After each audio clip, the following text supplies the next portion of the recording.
Was good, was goody good, was hood. Let me check.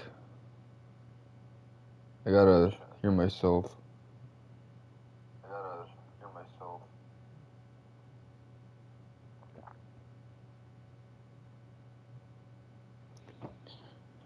So, I didn't think I'd stream during the day because my younger bro was out at night, so I thought I may sneak off and get to recording the end of Wild Arms on Thursday. So that I don't have to play Ever Crisis Thursday and delay that up. Because I want to get on that next project. I did enjoy finishing Wild Arms.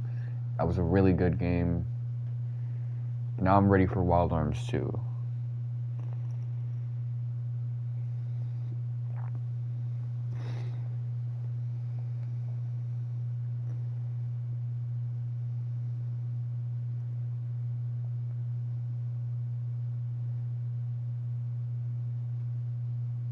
So, Procon or Contrail is interesting.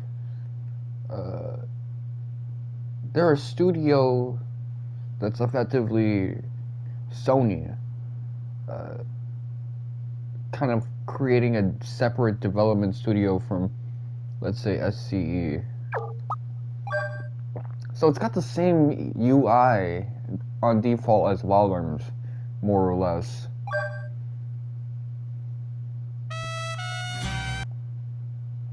We're skipping over that.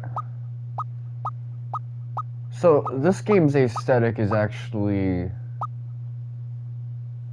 harder for a CRT filter to pull off. A former war hero, now war criminal, or former hero, now war criminal. A young man ready for action. A sorceress just getting started.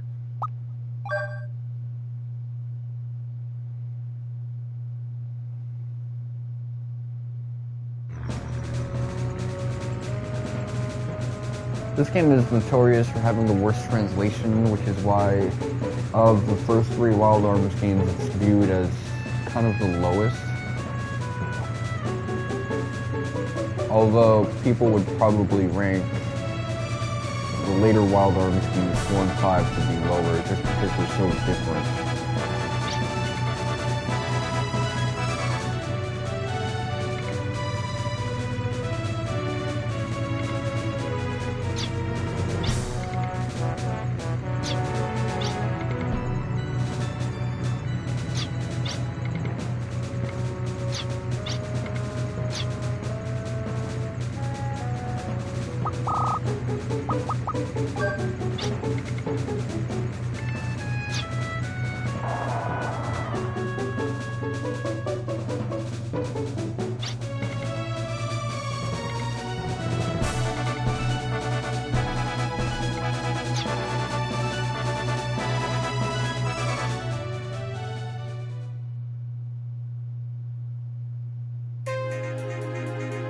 This track right here is what made me fall in love with the beginning of this game.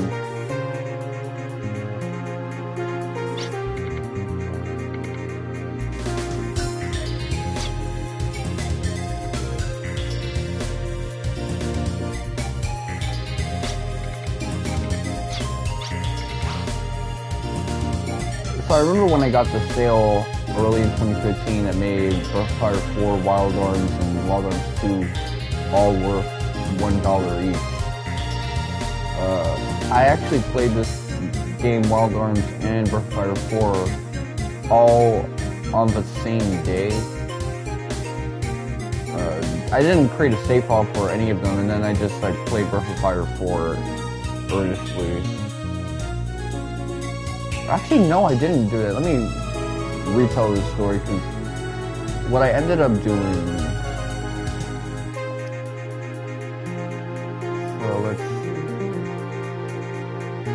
I finished my Let's Play of, I think it was plus 5. I finished Final Fantasy 10 in the beginning of that year, like January.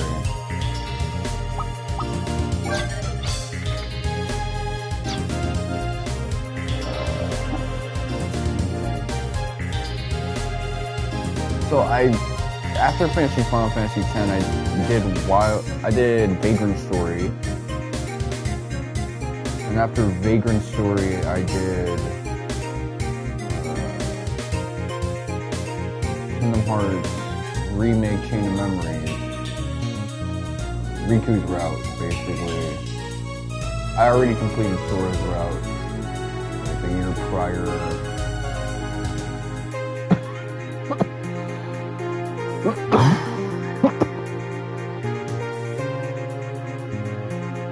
Okay, so I think I did Final Fantasy X after that.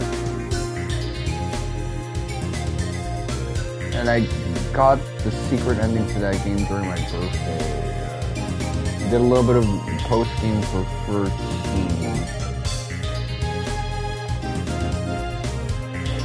And that's when I did Breath of Fire 4.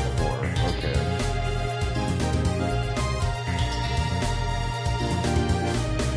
That doesn't feel right, though. I feel like I did Breath of Fire 4 much earlier in the year.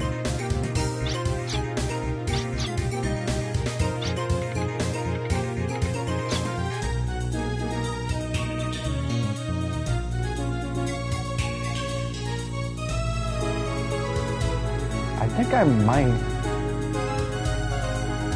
Hold up, was I playing Breath of Fire 4 and Final Fantasy X-2 at the same time?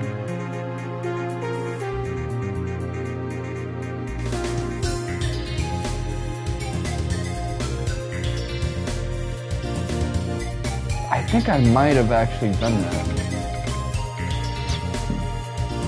There's no treasures in these ruins. So the conflict in this game is actually a lot more political than Wild Arms 1.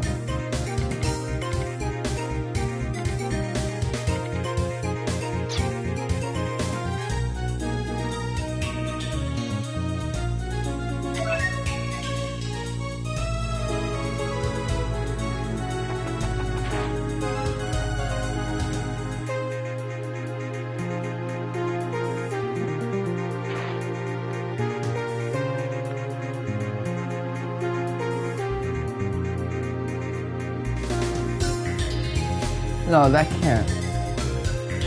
I gotta think about that because I remember helping my grandmother get her internet while I was playing early games of Breath of Fire 4.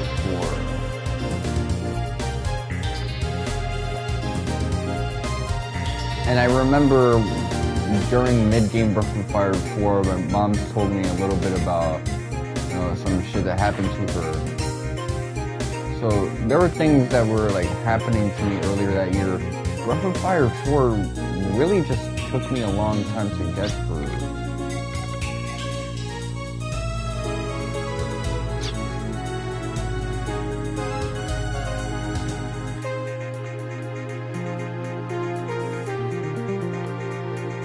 And I know I was playing Final Fantasy X to all the way through March and April, and come May, I actually did my review of Final Fantasy X 2 that a lot of people clowned on me because I actually really praised that game. These days I get angry when I play Final Fantasy X 2 because it's not the type of game that you want someone backseating you. Like, when I was playing that game with my pop's goofiness was actually getting me, like, pissed. I just wanted to be, like, chill. Because that game can be a bit annoying, and also I was going through a lot of, like, gaming fatigue at the time, and my pops didn't understand that, so he kept giving me new games to play. It's like, bro, listen to me when I speak to you. I know you're, like, old and you're forgetting English, but, bro, I don't want to hit the sticks. That was something that really just like brought out the toxicness in me.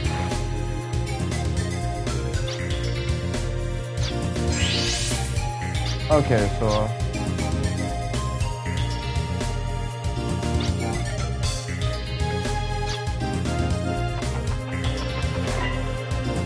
you see that circle above your head?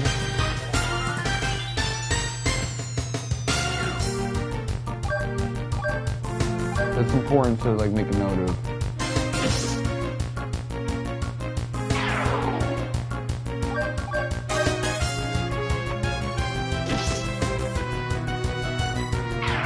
So this game does not have an MP system.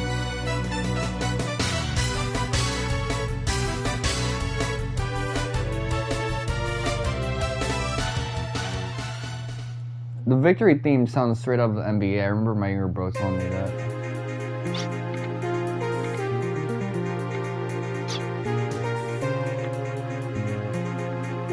So he wants me to hop down there and check. So I got no tool on me.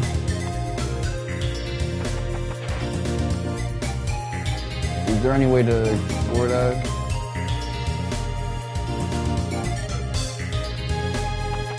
Your dumb friend might have actually done the only thing that he could have given his situation.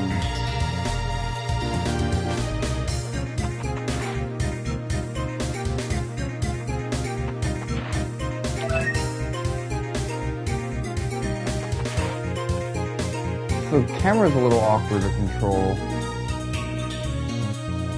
If there's one thing I don't like, it's the JRPGs where the controls are bad.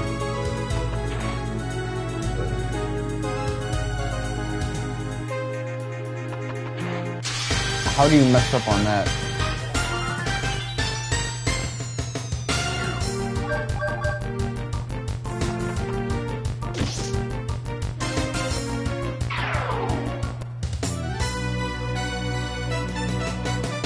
This music makes it feel like this guy is shot like a free.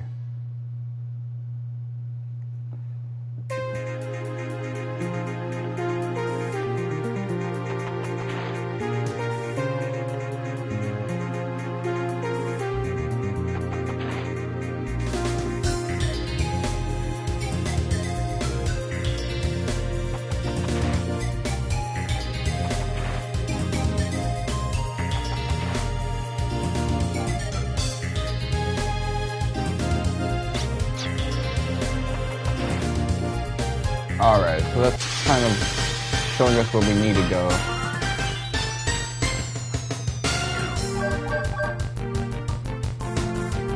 So, this is important to note. Our force that we start with is determined by our level. So, the higher level you are, the more of your force you can bring out in the beginning.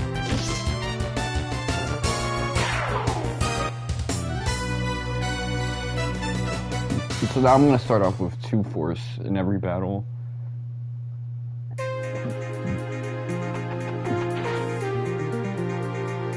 This is important because you want your spellcaster to start off with a lot of force so that they can access their like healing spells and all that good stuff. If you need a heal at the start of the battle but you don't have the force for that, you might be shit out of luck. Much like Xenogears, this game has the problem where like the music doesn't pause, so after a battle it just starts from the beginning. So if your favorite part of the track is later on, you might not get to it unless you stop moving.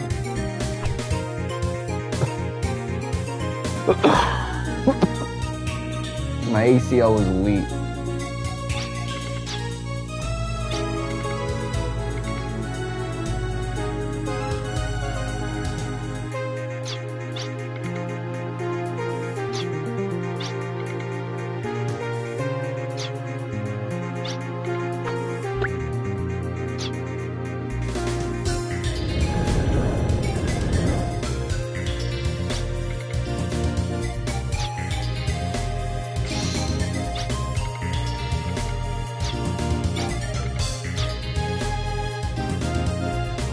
Okay, so a medic is on its way.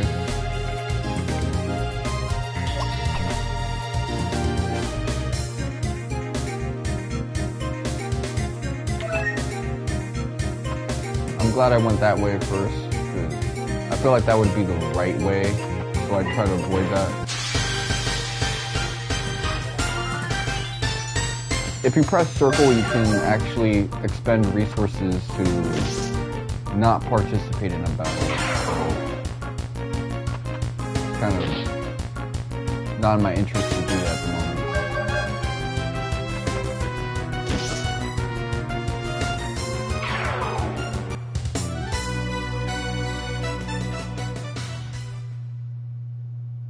This game also, I personally recall having a lot more content than Wild Arms 1.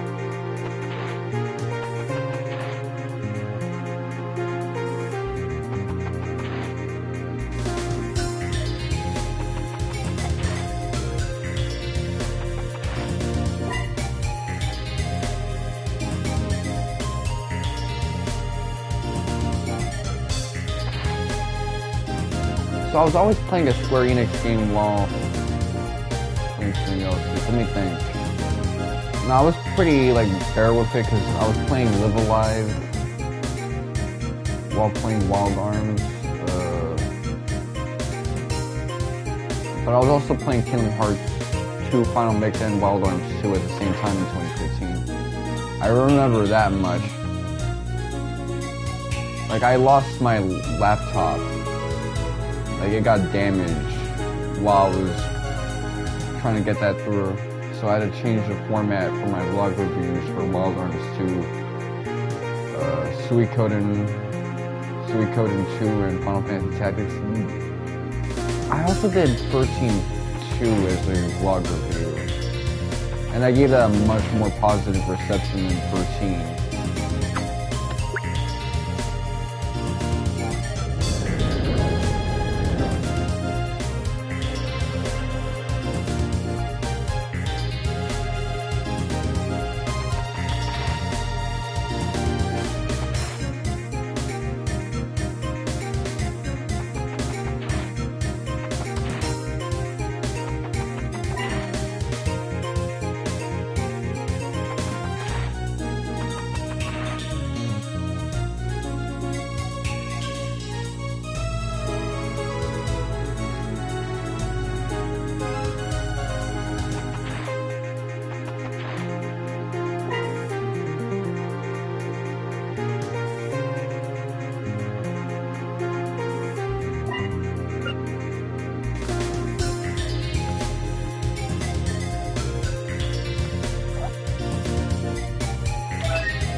All of that is looking like the way ahead.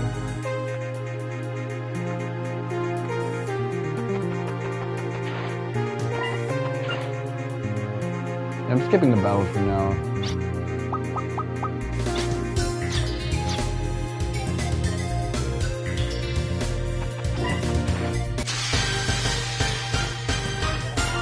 Well, that one kind of came quickly and I was wiping my nose.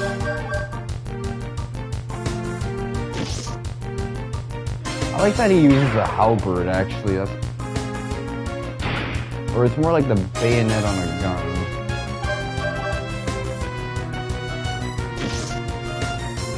Nah, it's a halberd.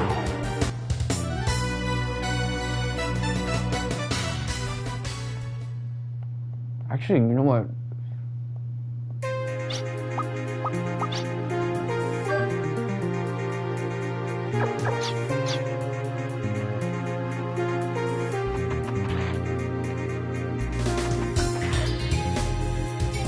Okay, it might be like a bayonet.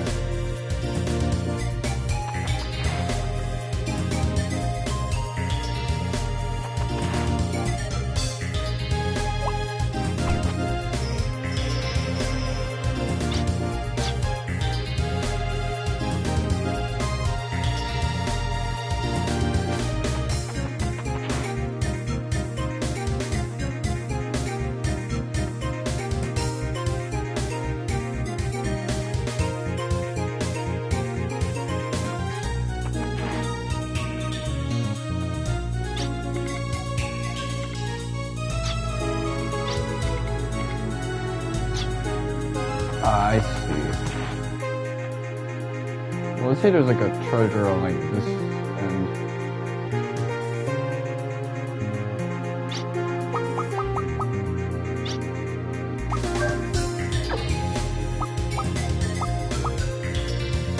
I actually want to get the music to be a little bit more quiet, so that I'm not being overpowered by it.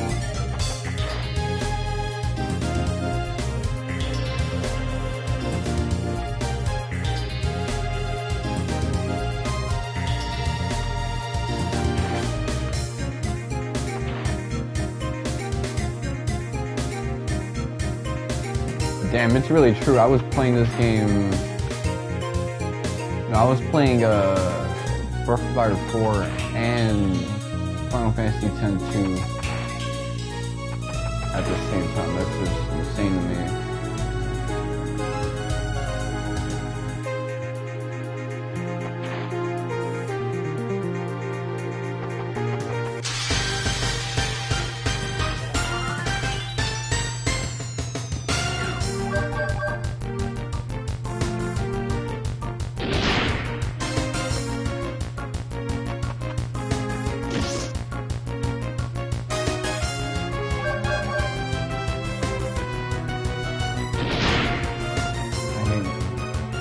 I hate the direction.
Let's see.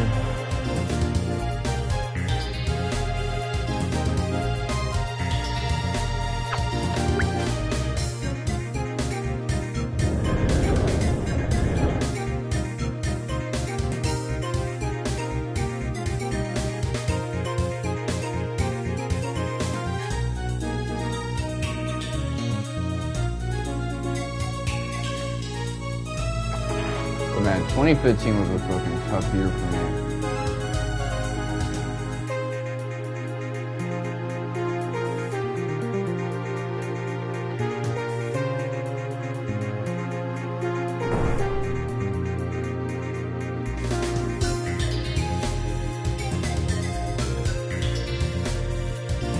Okay, so I got the geometry of the room in my head already.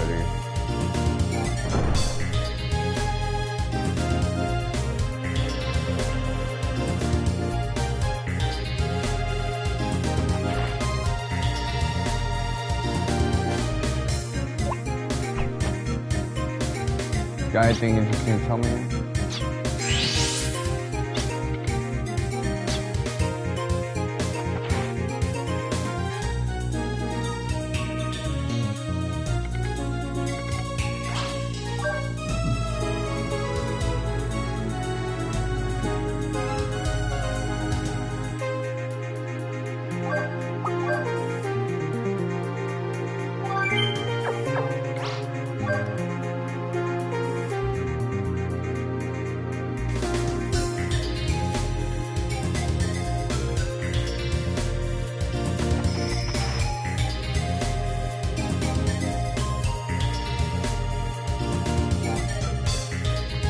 One thing I will say about 10.2 in particular, while I was playing Breath of Fire 4, is that I didn't really like how, in particular,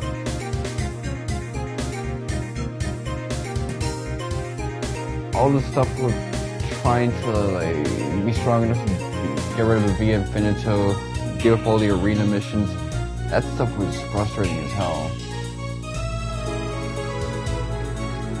And there's no like good spreadsheet for that game. At least like when I played 2015 and 2020, there wasn't.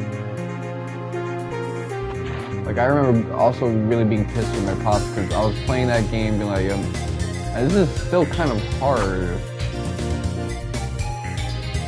Even though I've done it before, and then my pops was like, oh, this is impossible for you to do, you can't do it, like.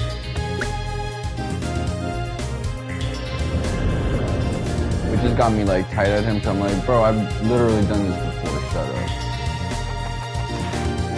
And then of course when I did clear through everything and just, I turned the game into like a snooze fest, that's how easy everything became, but man, so much of that game just trolls the player that it feels like the last old school RPG in like the worst possible way.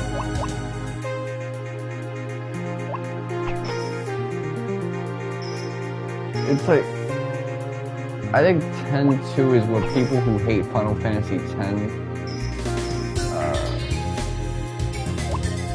try to make it seem like, because that was also a game that liked to troll people, but like in certain pockets of the game. 10.2 was like, you know what, let's make a whole bunch of sections where we just do exactly that.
How'd he cross him up like that? This guy should be helping LeBron.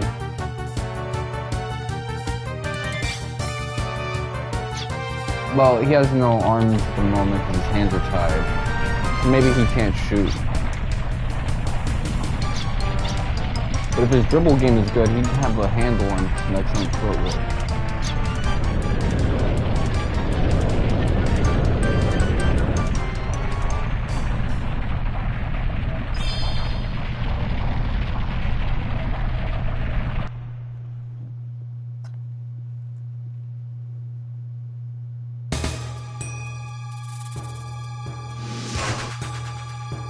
So this is something I forgot about, but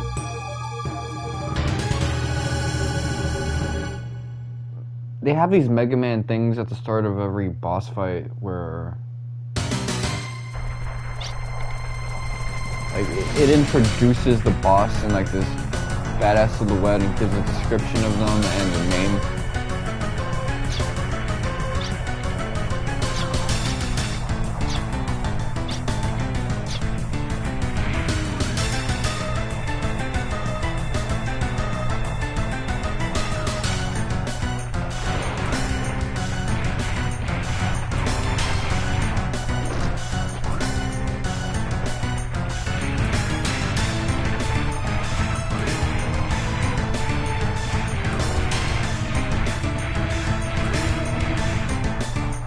I guess they just gotta accept their fate.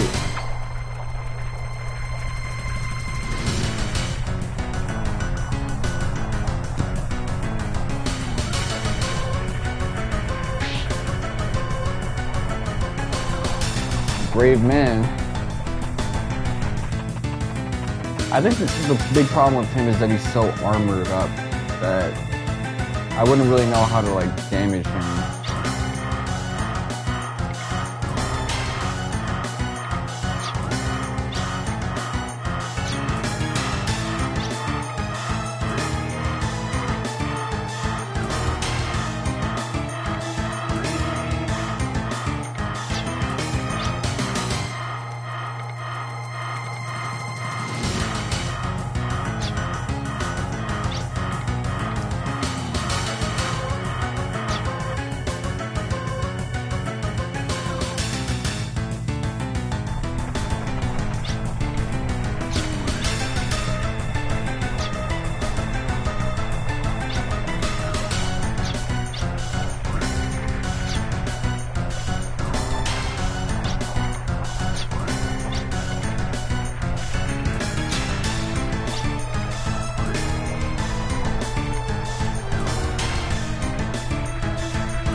Okay, so he has some of that jack tech.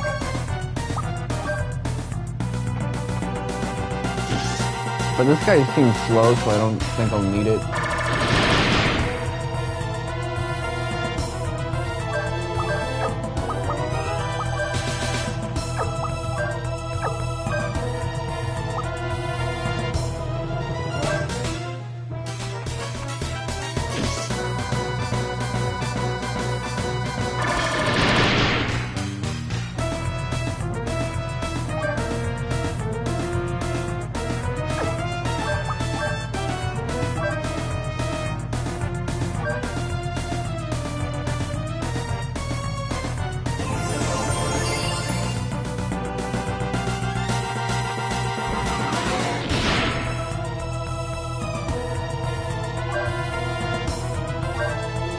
I should probably use that screw apple, but I don't know if this guy's gonna be the tank or DPS, so it's all for the best.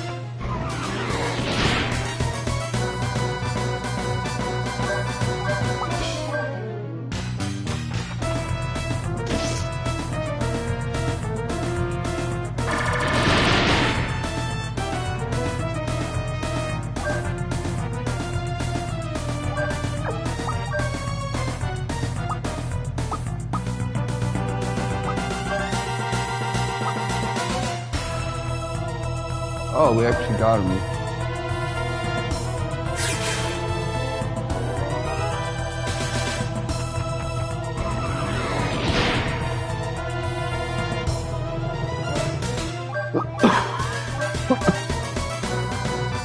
Okay,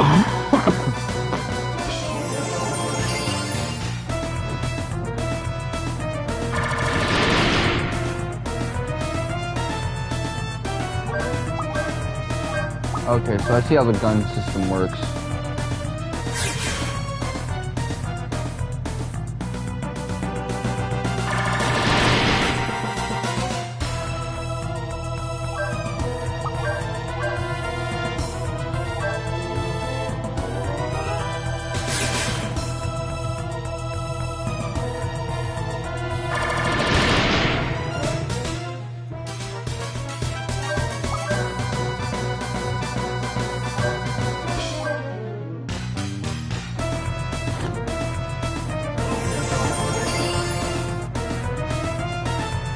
So I'm glad he has a little bit of a bag now. He can shoot. I didn't...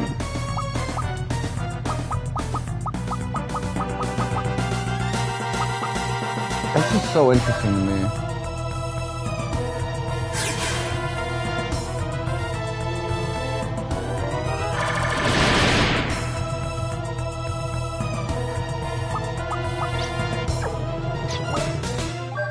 So like... force abilities and your main quirk all got put like in the same category.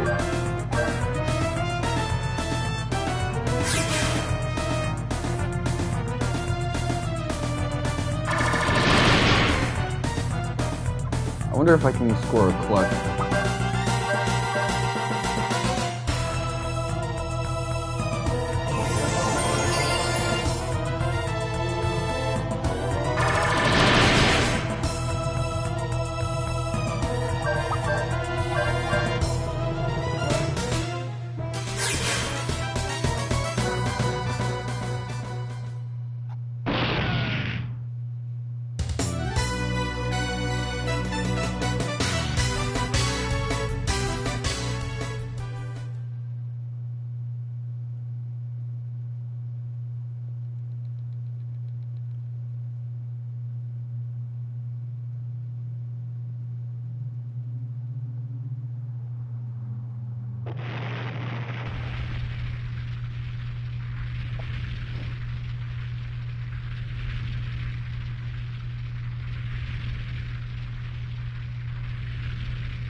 So I guess because he refused to follow orders, now he's on probation.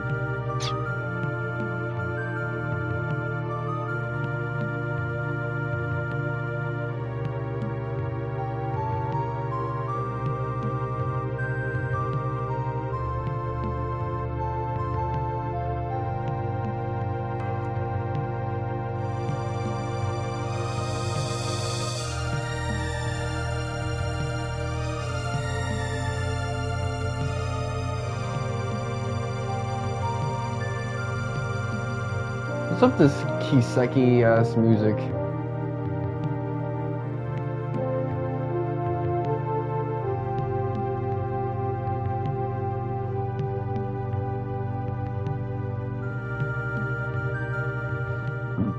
So while the translation is pretty wonky here, it only it doesn't get wonky all at once. Like you can enjoy the story pretty early on. Towards the end though, it gets kind of weird.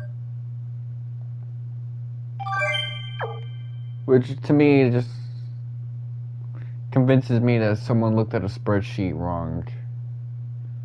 As Tim Rogers would say for Final Fantasy VII's original translation. It'd be nice if he ever went over the new translation for the 2015 re-release.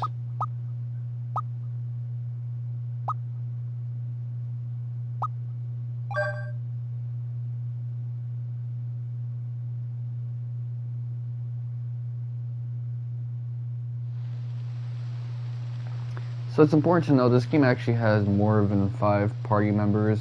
More than 3, I mean. I don't recall if it's like 5 or 6, but it does start you off with the 3.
See, the OSC here goes so hard.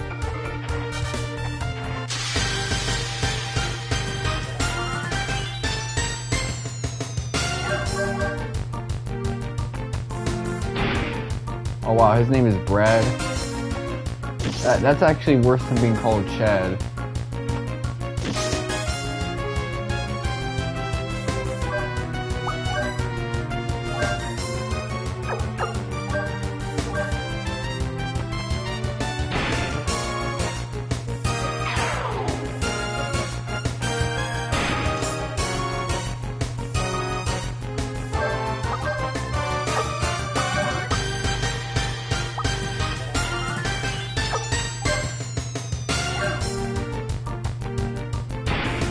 These enemies are pretty tough considering the fact that you don't have a bag yet.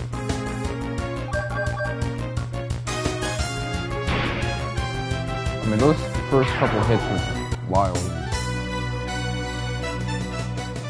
Yeah, don't mind if I do. Let me take a heal berry.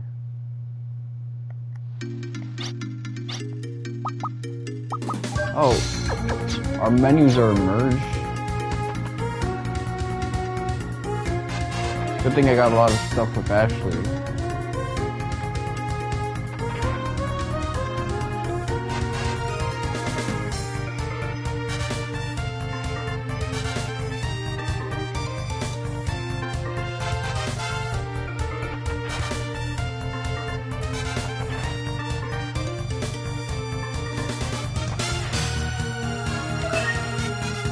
I like when you can open chests from the back, KO.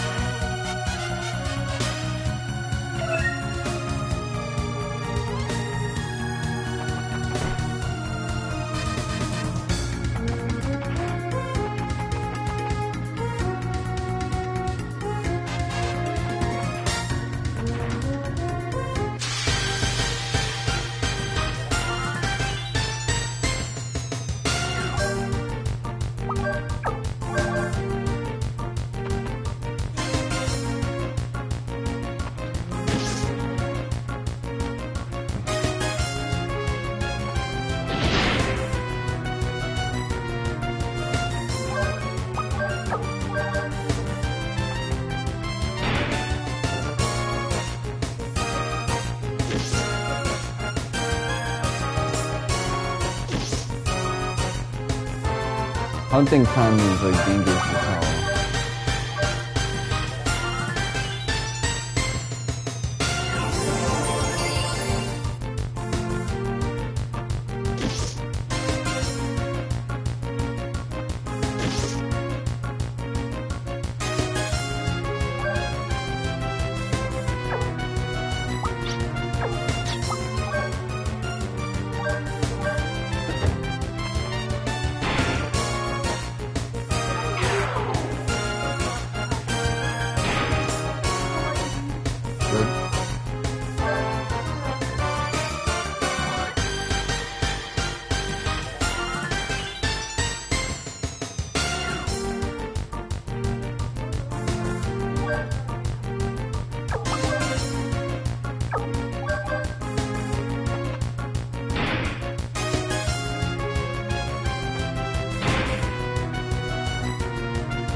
That was a miss, that would have been fucked.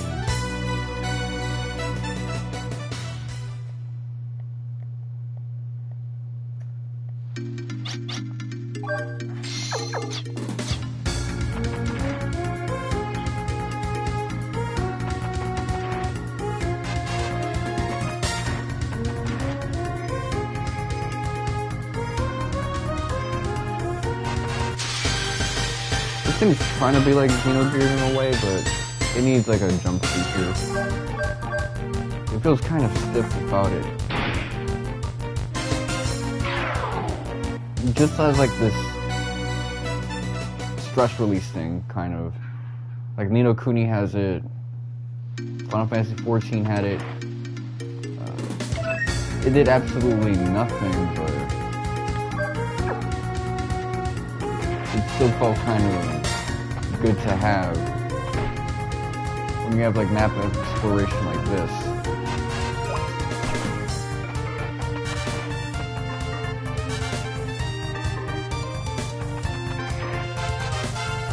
Wild Arms didn't need it though, because it felt kind of Zelda-ish in its map exploration.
That's a terrible name for a liberation army, Flameheim. That term got like completely done in disservice.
This is what it feels like trying to hide from a Twitter ban wave from like 2018 through 2022 Twitter.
So dramatic, man.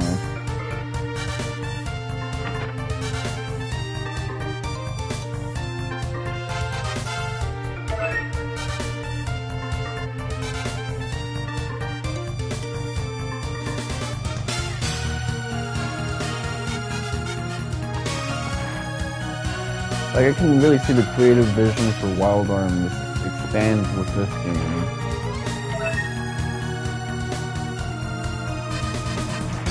One, it's like it's still mostly in line with RPGs that represent its contemporaries, but here they decide to show out.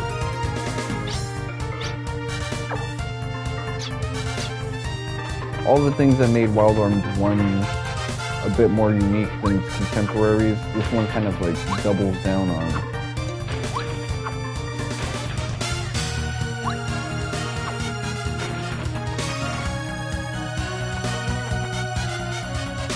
Not as good as Free though. Free just took it to another level. I'm not sure if it's as good or better than Alter Code F, because that one looks a little too stiff for my liking.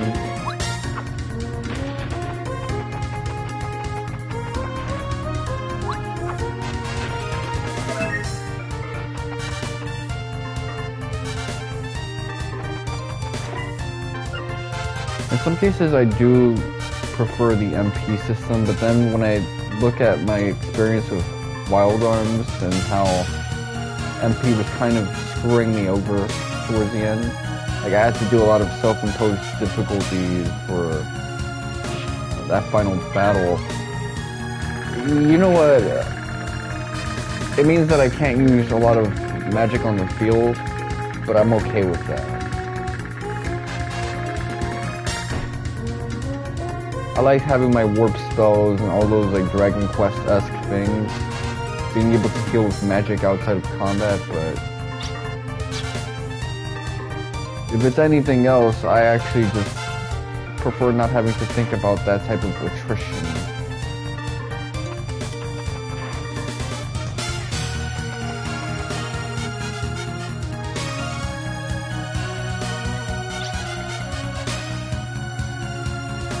Especially attrition when it comes to my offense.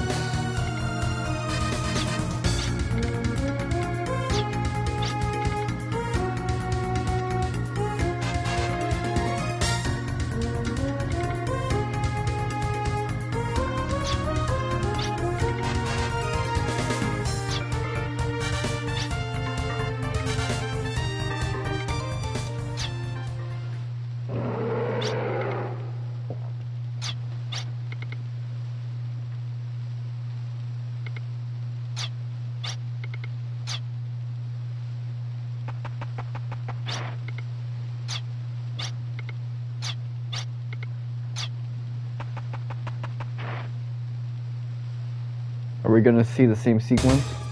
Yup. You see, this draws so much hype.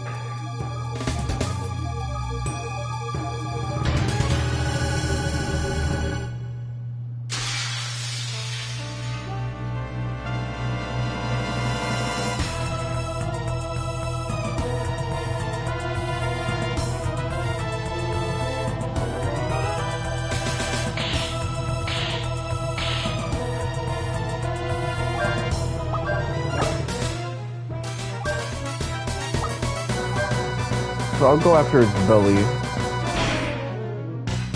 If you have trypophobia, this might not be the sequence for you.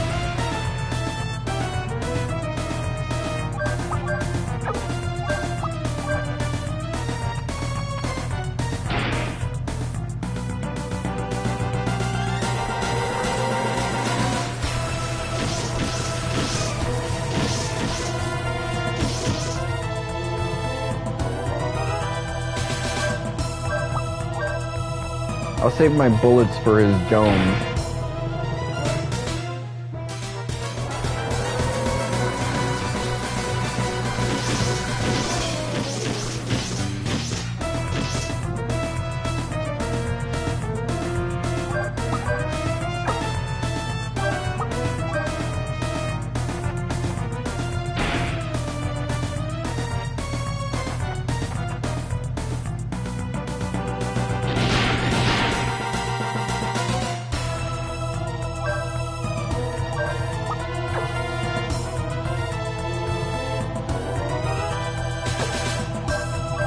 You know, one more for the road.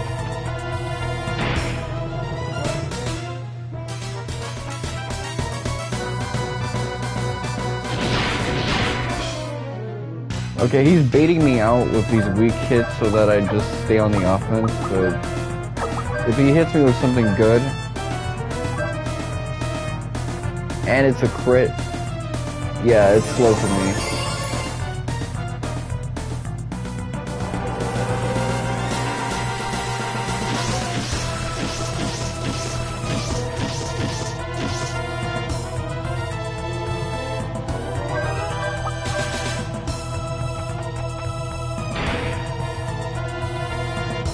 If ever knew the Sephiroth event in Ever Crisis is going to make a comeback, but it's one of those McRib type things where it has so many comebacks, but since I wasn't really playing Ever Crisis back when that event was active, I'll give it a shot, especially since my characters are much stronger, just so I can say I beat Sephiroth's ass again.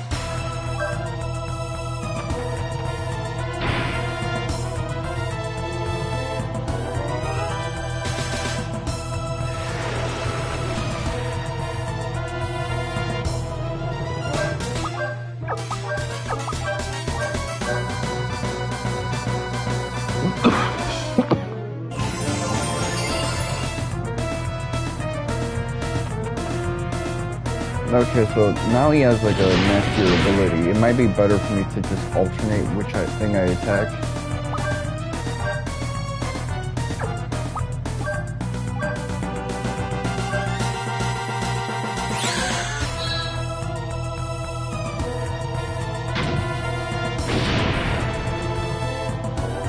I don't like some of the attacks in this, or the animations in general. They seem a lot more stiff. There's less impact than the comparatively low poly Wild Arms one. Things had less bounce rhythm in this one.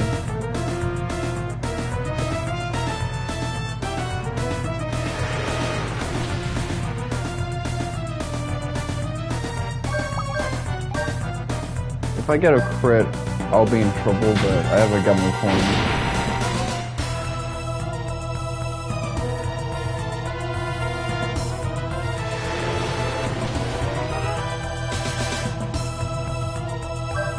Okay, these have all been mid-rolls so far.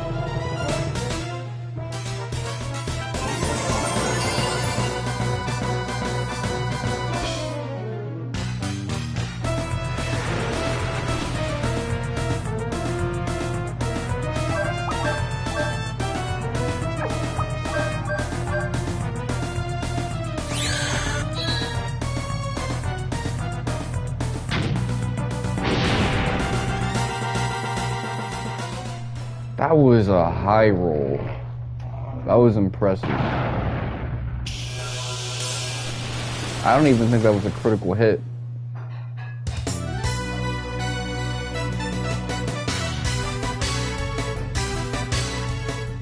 So if I recall, Brad is like the less economically successful and intellectual counterpart to Chad. Kind of like the great value Chad.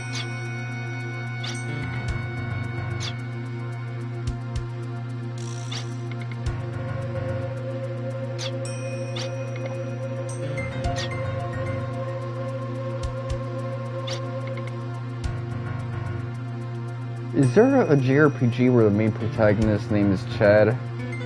If that doesn't exist, I'll have to make one, like indie style.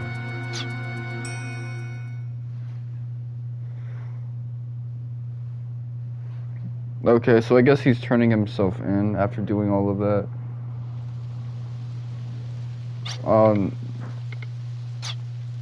No, he actually is doing no such thing. So this is the world map in Wild Arms 2. You would think with the way this game looks that there would be no world map. But there is.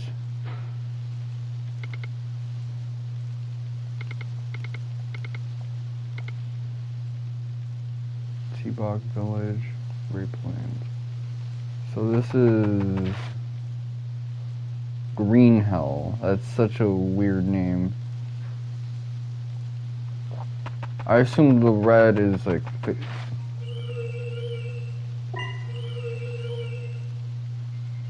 You can actually use square to cancel out as well. Just bringing out this.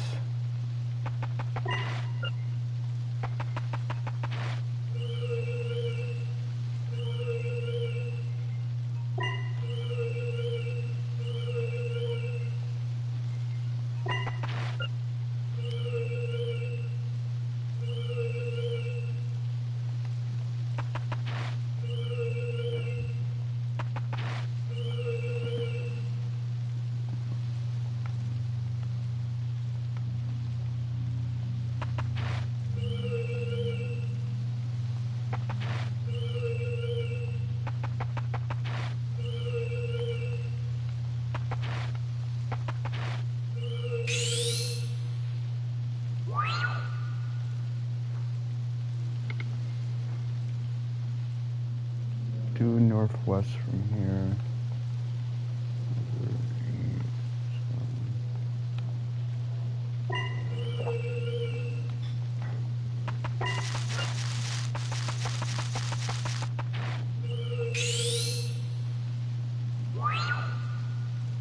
So that's where we have to go, but I'm not gonna go where we have to go.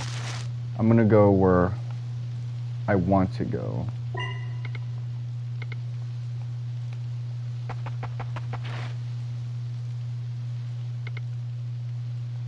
Great Plains.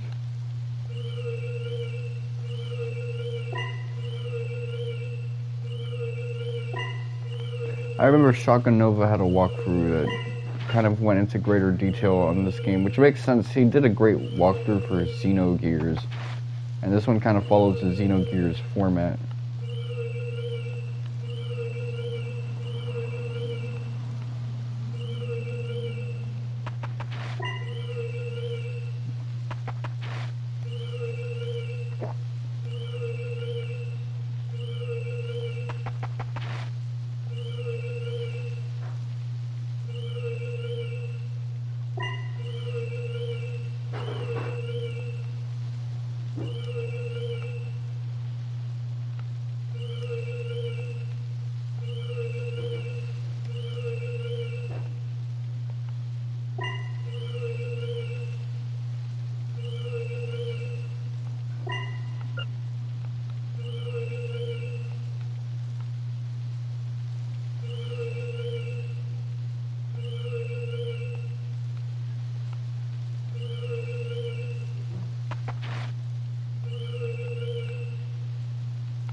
Great Plains.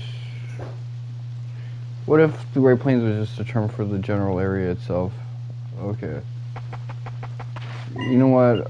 I'll deal with all of that when it's time, because there are no missables or glitch trophies in this.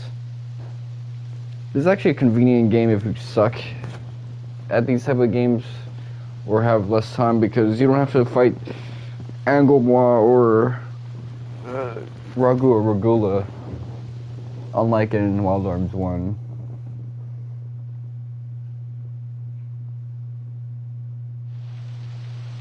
I think there's a bestiary trophy. Let me check.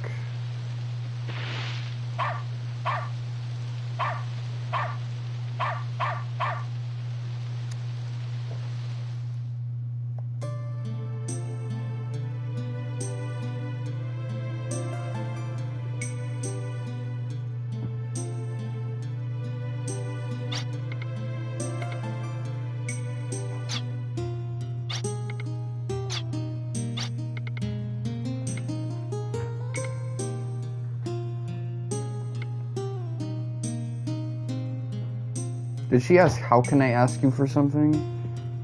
Yeah, that is a little bit of a hiccup in the translation.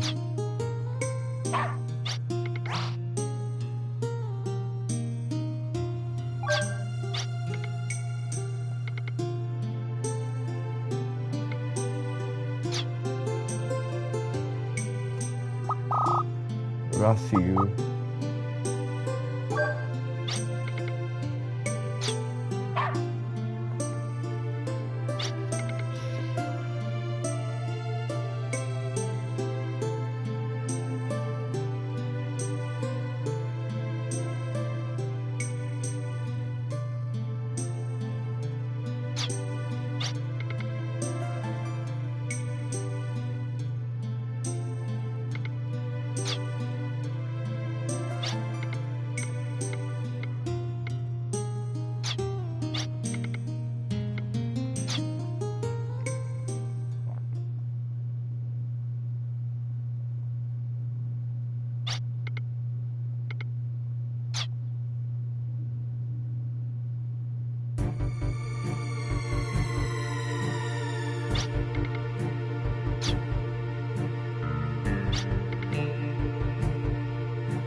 He's not gonna put a village in flames for his own sake. He doesn't want this to be like a Verge RPG's Tales of Fantasia coming to mind. Xenogears.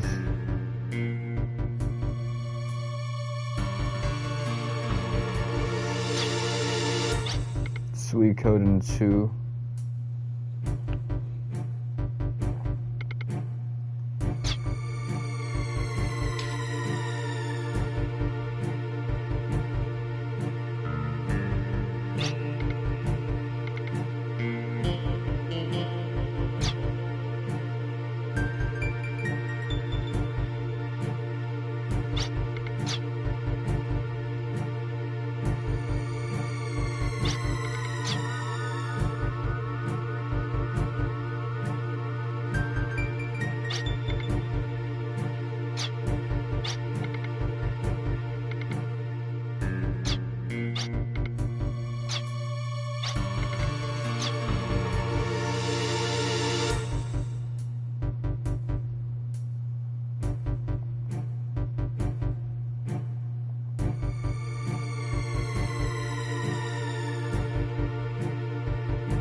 You know, I'll go for this one just because I want to pop the trophy cherry in the first session I have with any game I play.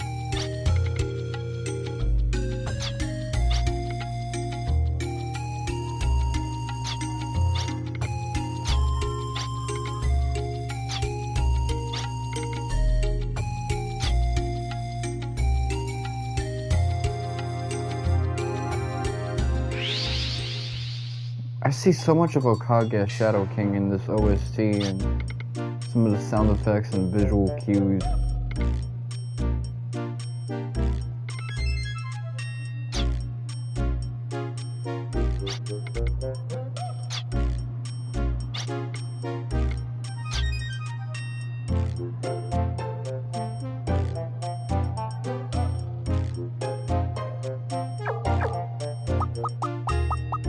I can't do it. I gotta do it for this game. It's a Lilika.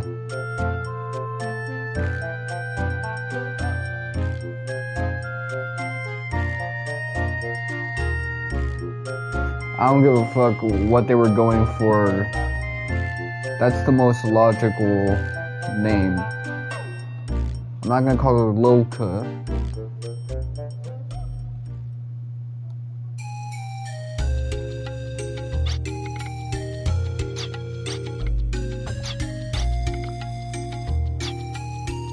See how much more pleasant that is to the eye? I guess you can say maybe it's like an Eris Seraph thing, but it'd just be better to call her Earthchan either way.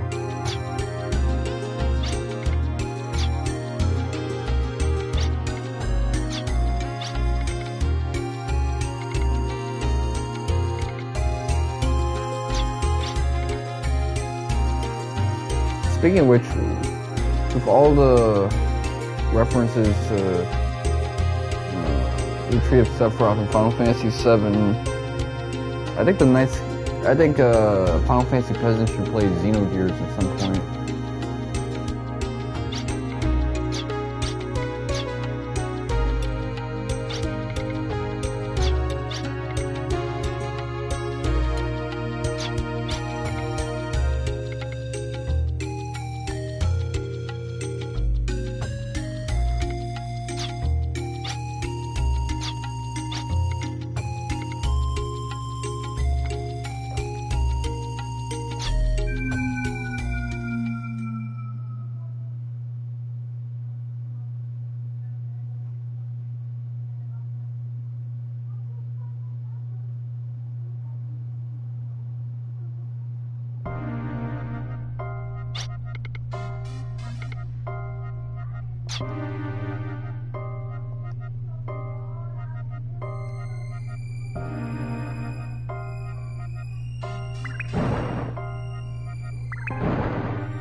Okay, so her tool is there from the jump.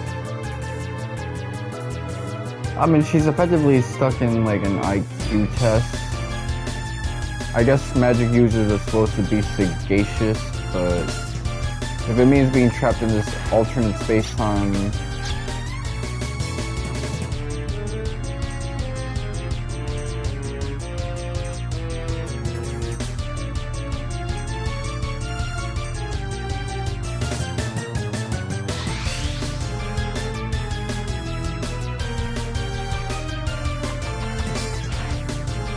OST is so good in this.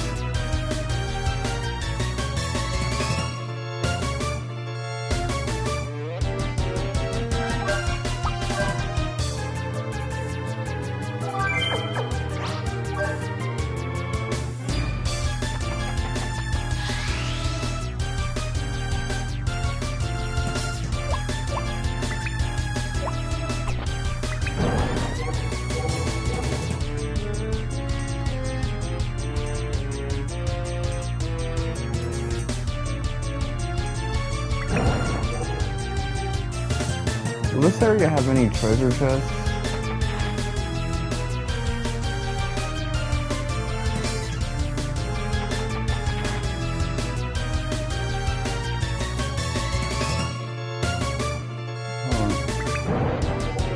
Okay, so what it wants me to do is get this place.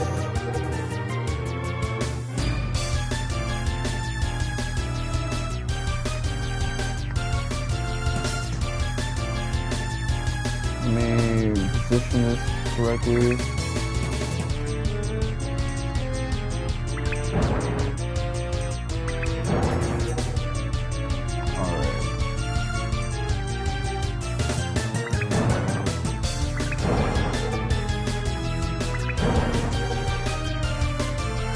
This is like what I had to do with wild runs before.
At least her animation looks satisfying because she's a spellcaster. Like, that fire looks like a great inferno.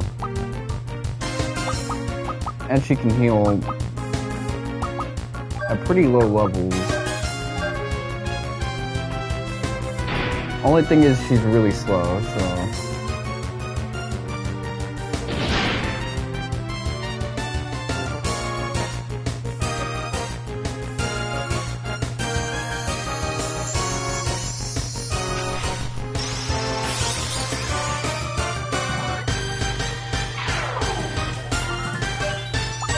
So here's a silver lining.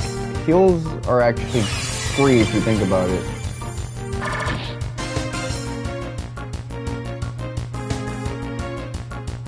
The only cost is if you use like a force ability that makes your force threshold lower than 5, you can't use them anymore.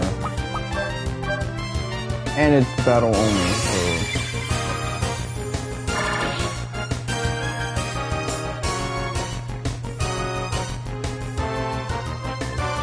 You can really just start with this.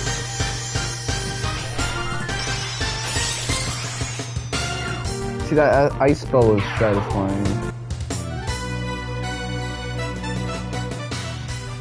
And those healing items you accrue are useful outside of battle.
Honestly, I think this lady might have more on her plate than Cecilia.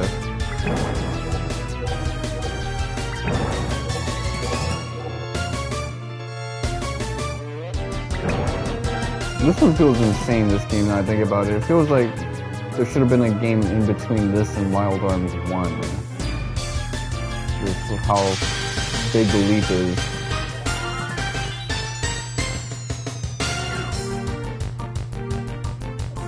Okay, so you probably respond to, like...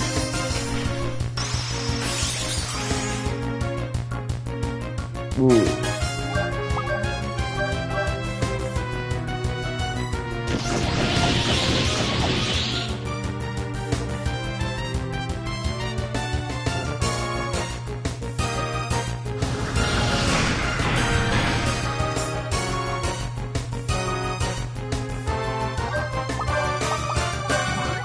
Don't crit.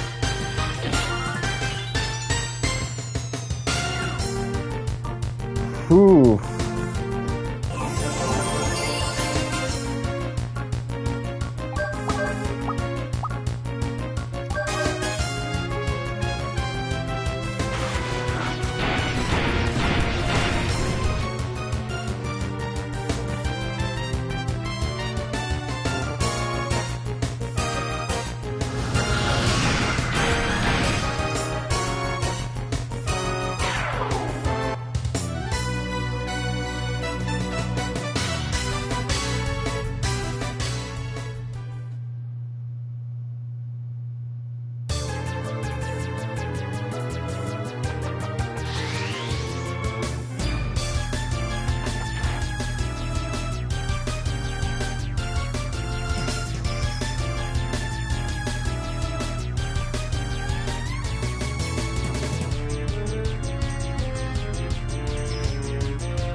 They're going this way now.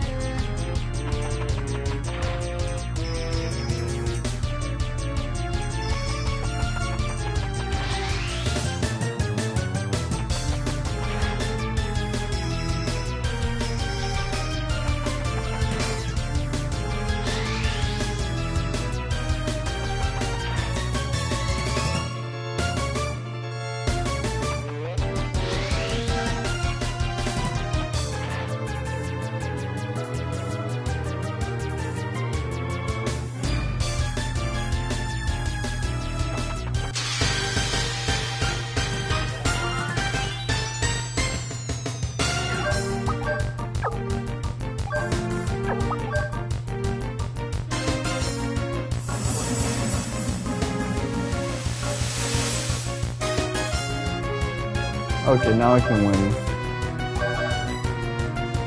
So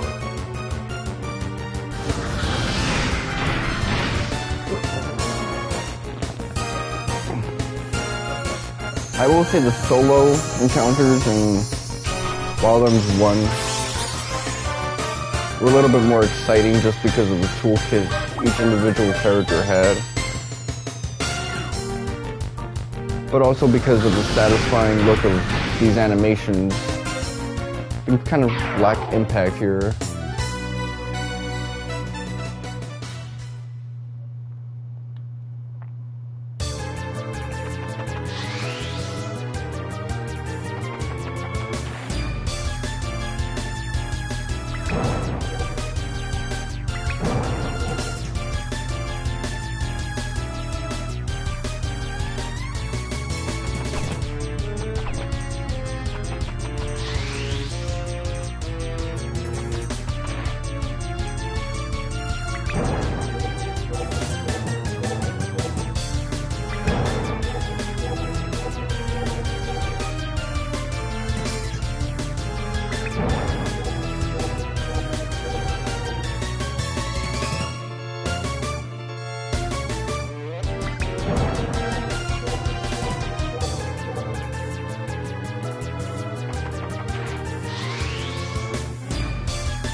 Okay, this thing behind her.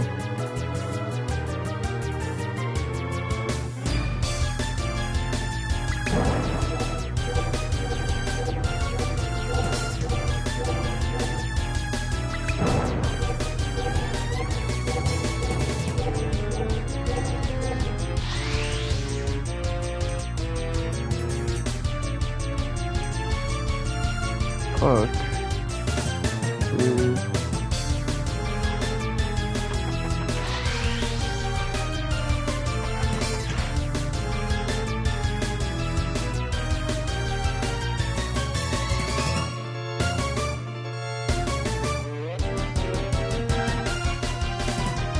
I need to find a way to get there. I think I've tried every direction except one. One or two.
gonna go back to taking this route.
I guess the only way to look ahead is to look back.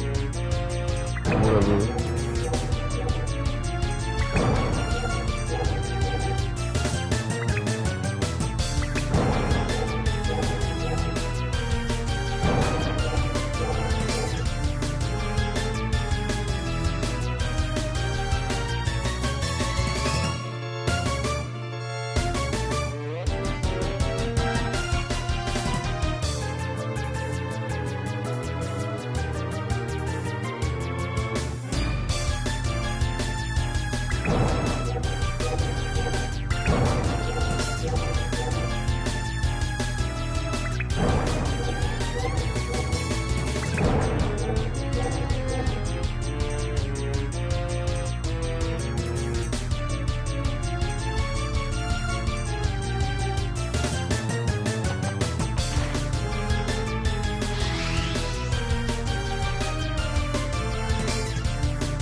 What?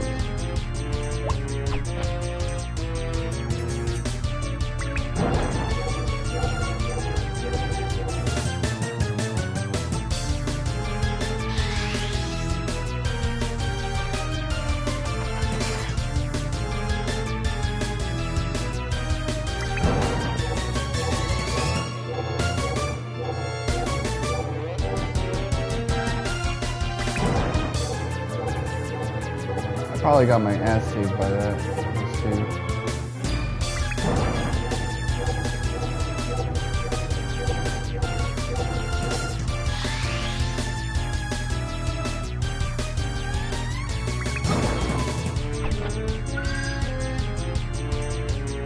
Okay.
Is this like a push puzzle?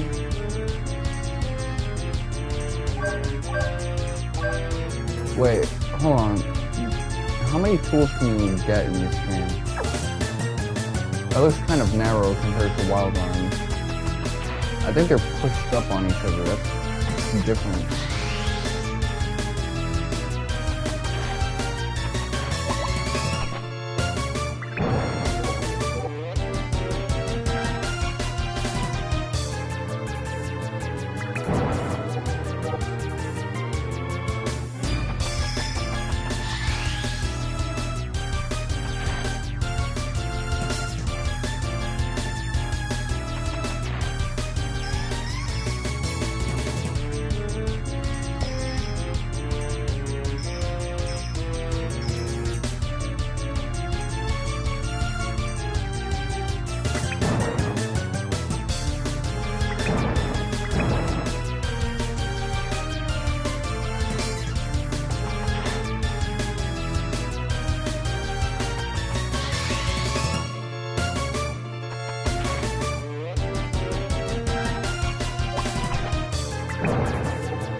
I'll use the Heelberry.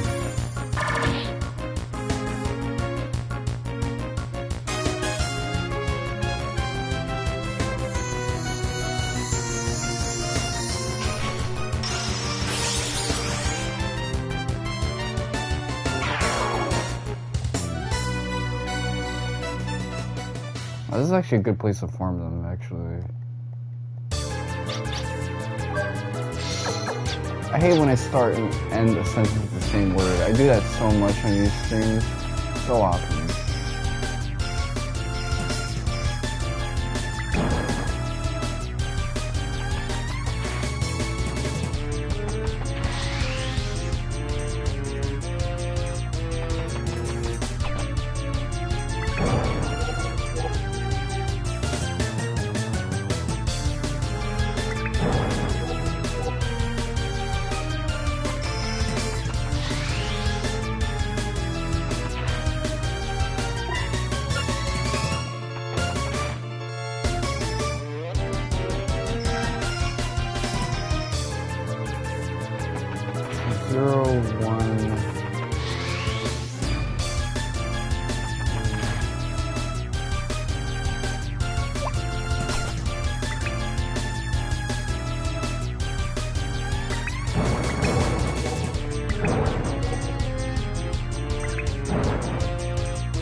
Line it.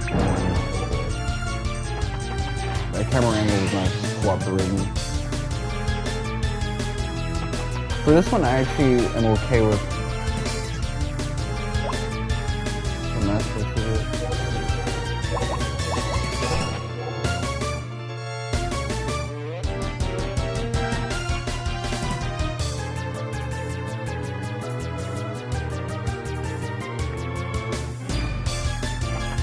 Let me backtrack.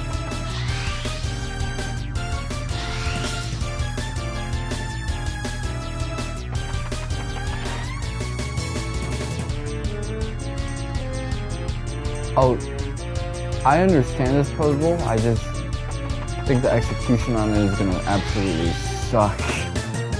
Okay, so...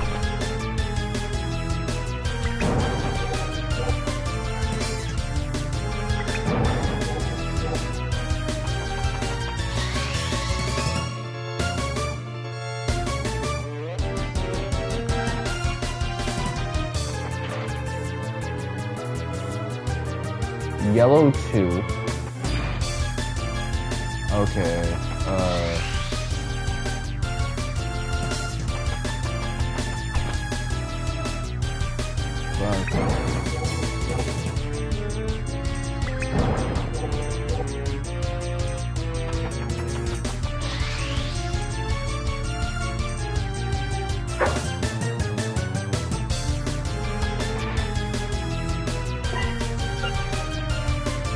blue 3.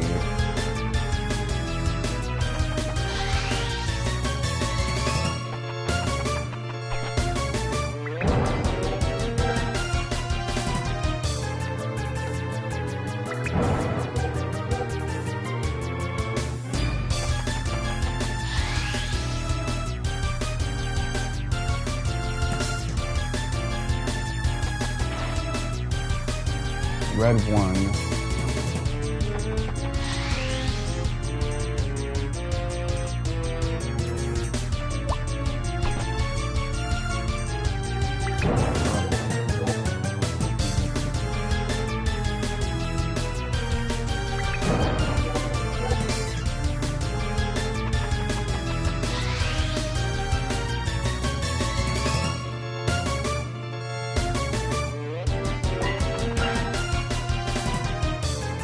Green 3.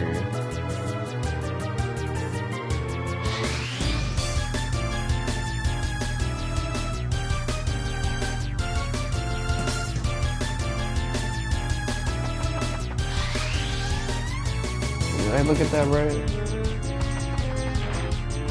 Yeah, it's green 3.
What was that flat one I saw in the past?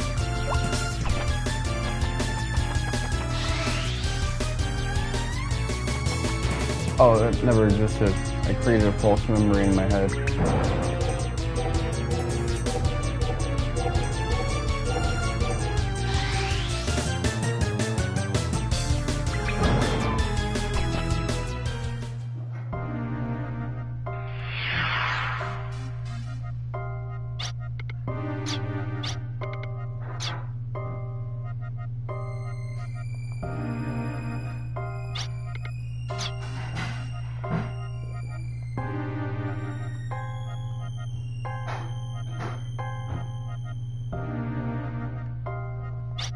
Oh no, she's speaking like a little.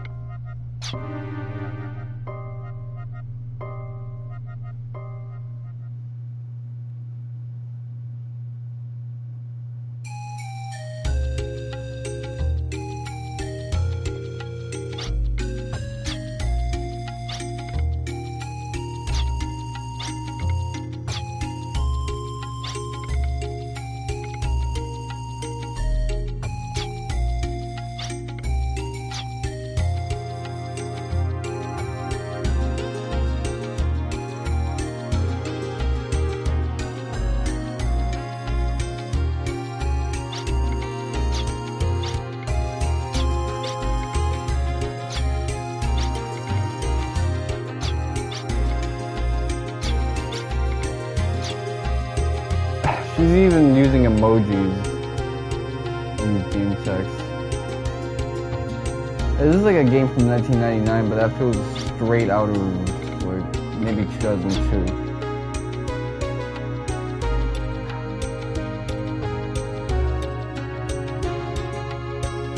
That feels ahead of its time.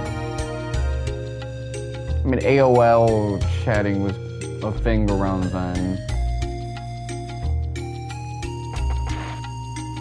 People were using AIM even in 2010, like I remember.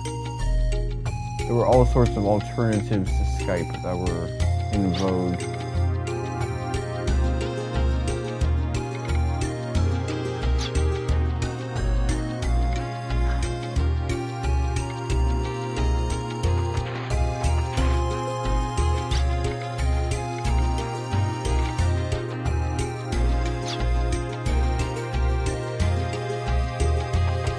Northeast isn't. Where does that superstition come from?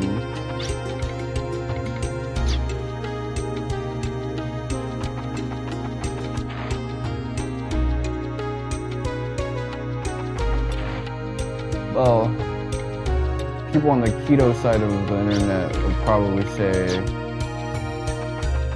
that it's actually good that the granary got attacked, but if that's essential to the economy and they kind of live off of something so calorically dense, and we can't have that. Especially since once they run out of the grains, they're gonna go after the other stuff like the people too, livestock.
I'm going northwest. What is this nonsense?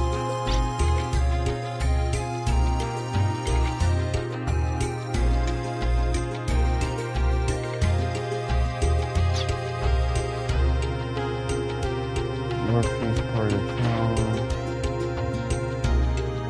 assuming the red part is supposed to be like north.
Where's it facing?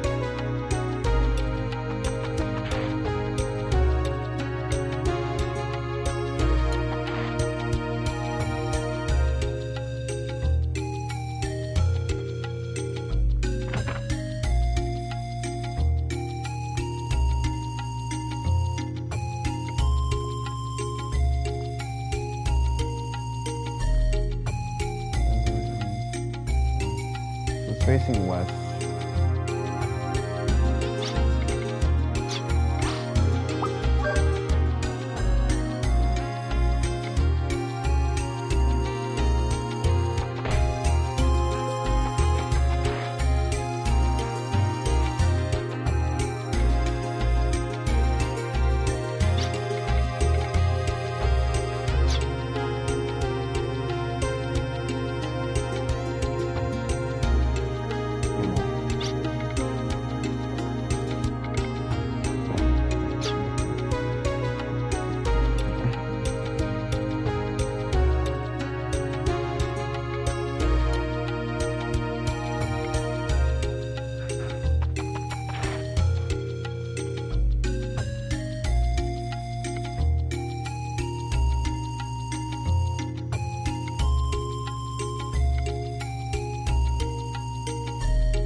That is a weird ass sequence trigger.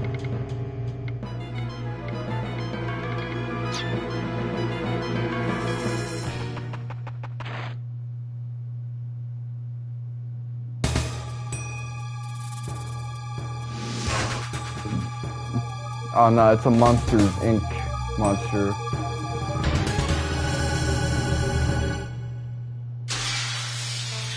Olivier.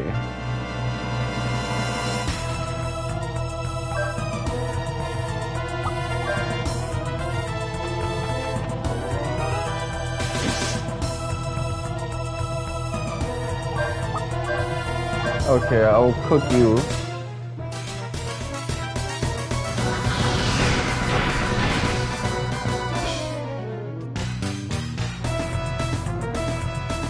Hey yo.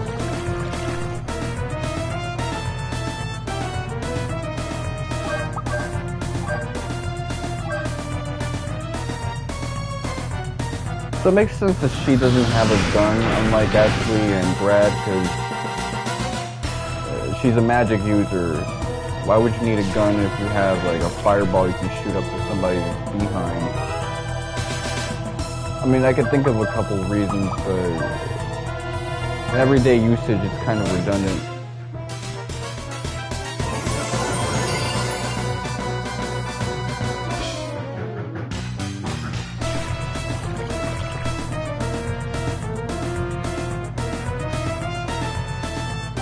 So this is the thing. Effectively, I have infinite resources to heal and do big damage.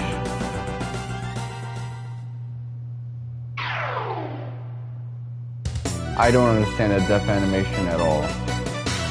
That is an Inuyasha-ass death.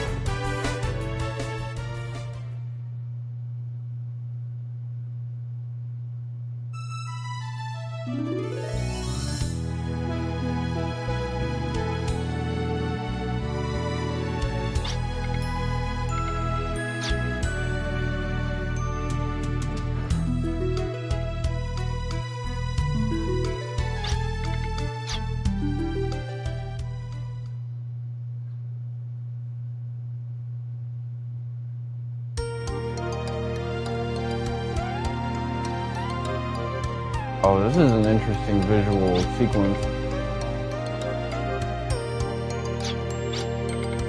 With the 2D backdrop. That's not this game's aesthetic.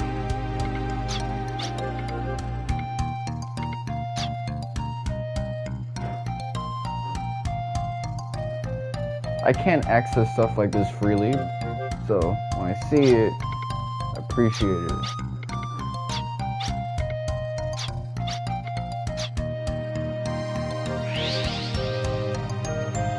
So I don't know who Big Sister is supposed to be. Did they have a child and then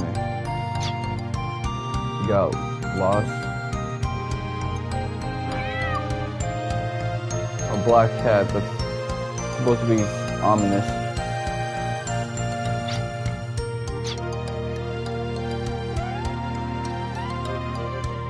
I guess they're trying to present her as being unlucky and kind of clumsy.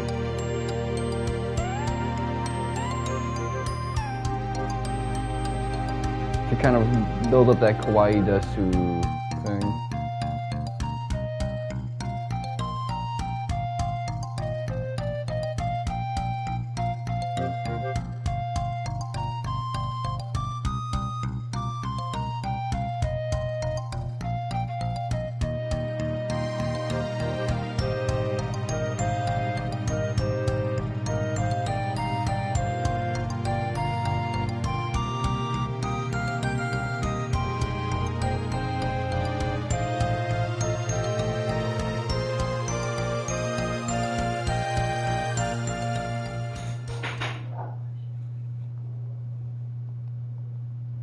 Okay, so I popped the trophy cherry for this one.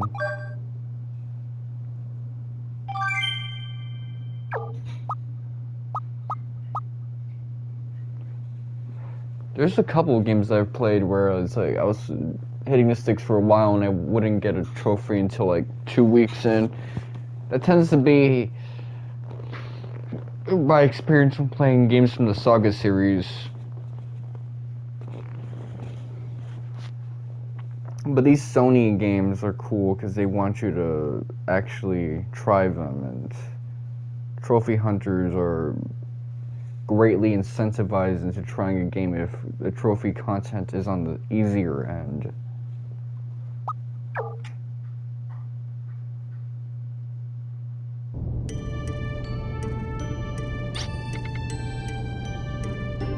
So, you get a cool sequence if you opt to exit a game after saving. I'm not really going to mess with that now because we're still in the prologue and it'll be a while until I can get the whole gang together. The initial ensemble. But for now, this has been your boy, Miss Wonka7. Thank you guys for watching. I'll continue this game either Monday or Tuesday if I only dedicate my Monday to Ever Crisis. Till then, Examic Day.